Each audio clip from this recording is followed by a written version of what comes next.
വെടിനിർത്തൽ സ്വാഗതം ചെയ്ത് ലോകം.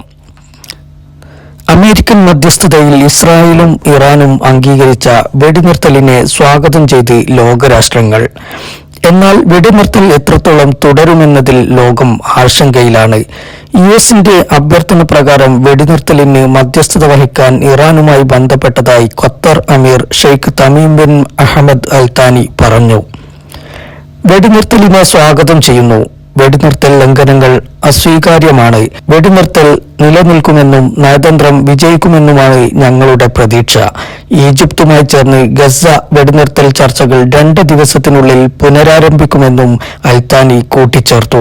ഇറാൻ വെടിനിർത്തൽ മുതലെടുത്ത് ഗസയെ ആക്രമിക്കുന്നത് ഇസ്രായേൽ തുടരില്ലെന്ന് ഞങ്ങൾ പ്രതീക്ഷിക്കുന്നുവെന്നും അദ്ദേഹം പറഞ്ഞു. വെടിനിർത്തലിനെ സ്വാഗതം ചെയ്ത ഈജിപ്ത് ഇരു രാജ്യങ്ങളും തമ്മിലുള്ള സൈനിക ഏറ്റുമുട്ടൽ അവസാനിപ്പിക്കുന്നതിലും മേഖലയിൽ ശാന്തത പുനഃസ്ഥാപിക്കുന്നത് ഇത് വഴിത്തിരിവാകുമെന്ന് പ്രത്യാശ പ്രകടിപ്പിച്ചു.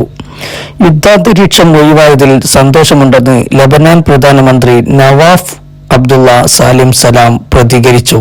ഇരു കക്ഷികളും തമ്മിൽ വെടിനിർത്തൽ കരാറിലെത്തിയെന്ന ട്രംപിന്റെ പ്രഖ്യാപനത്തെ സ്വാഗതം ചെയ്യുന്നുവെന്ന് സൗദി അറേബ്യ വ്യക്തമാക്കി. ഇസ്രായേലും ഇറാനും തമ്മിലുള്ള വെടിനിർത്തലിന് റഷ്യ അനുകൂലമാണെന്ന് വിദേശകാര്യമന്ത്രി സെർജി ലാവ്റോവ് പറഞ്ഞു. പക്ഷേ അത് നിലനിൽക്കുമോ എന്ന് പറയാൻ പ്രയാസമാണെന്നും അദ്ദേഹം കൂട്ടിച്ചേർത്തു. ലിൻ വക്താവ് ദിമിത്രി പെസ്കോവ് പറഞ്ഞു. ഇസ്രായേലിനും ഇറാനും ഇടയിലുള്ള സംഘർഷം രൂക്ഷമാകാൻ ചൈന ആഗ്രഹിക്കുന്നില്ലെന്നും മിഡിൽ ഈസ്റ്റിൽ സമാധാനവും സ്ഥിരതയും നിലനിർത്താൻ അന്താരാഷ്ട്ര സമൂഹവുമായി ചേർന്ന് പ്രവർത്തിക്കാൻ തയ്യാറാണെന്നും ചൈന പറഞ്ഞു.